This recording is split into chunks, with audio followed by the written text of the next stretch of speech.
The first day I went to church, I was chasing a girl. Yes. In school.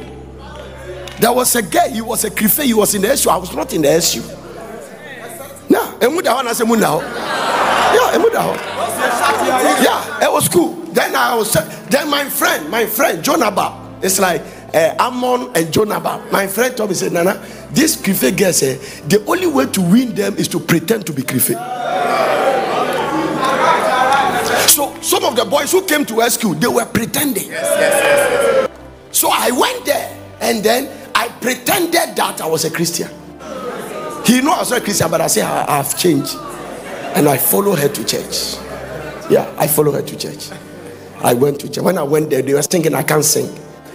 They were speaking in tongues. So I'm standing there. That's why when I see people, I remember because I used to be there. So once I see people standing in church and we are worshiping, you see them like that, I say, oh, I used to be here. Yeah, I can tell. I don't know how many years ago, maybe almost 30 years thereabout. Yeah, went there. The man of God was preaching. It was a serious matter.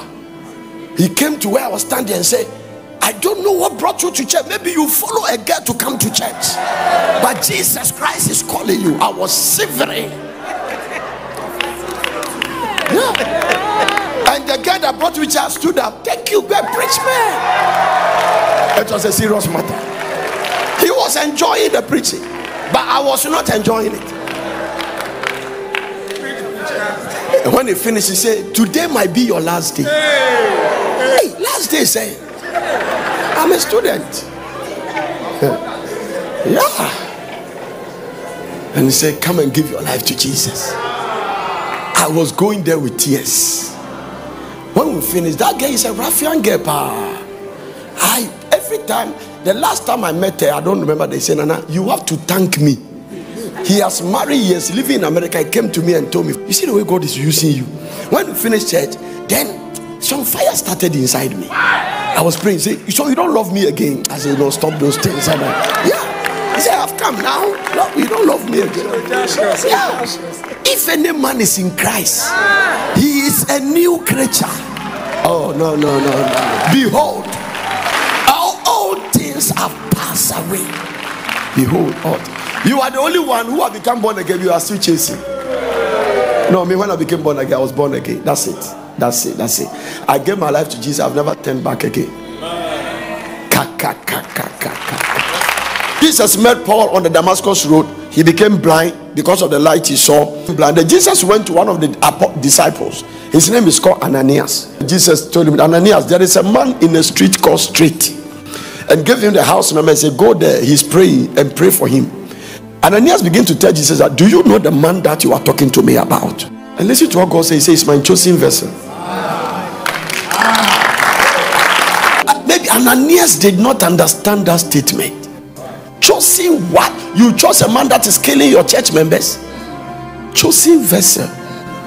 That means that there might be an armed robber that we want him to die, but God has a plan for his life. Much as they see Paul as an enemy, God used Paul to scatter the church and send the gospel. But what's this? The man that they say he should die, without that man, we will not have Romans. We will not have 1st and 2nd Corinthians. We will never have Galatians. We will never have 1st Timothy, 2nd Timothy. Look at the way he's looking at me. We will never have 1st and 2nd Thessalonians. We will never have the book of Hebrews. We will never have them. I know you are challenging that nobody knows the book of Hebrews. It's Paul that wrote it. It's simple. The reason is that the reason God didn't let him put his name on it is that the Hebrews didn't like him. That's it. And the Hebrew didn't like Christianity. And when they see that it's Paul, they won't even read it.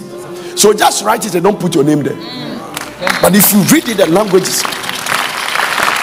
Now, so this man persecuting Christian has all these things inside him. That is why I keep telling you, the way you are sitting in church trying to think that somebody should come and marry you. Who should win that man to come and marry you? Think about it. So there are young girls here, their future husbands are in a beer bar. There are some of them here, their husbands, there is one of the great men of God, the fathers of this land there. The wife went to evangelism and won him. He was a weed smoker. He said it. No, or chiwi, tampepa. He went to ring him. He witnessed to the man, draw the man. He's a bishop. I don't want to. And brought him to church, and later he became his husband. Yeah. When Jesus said we should bring people to church, you cannot tell.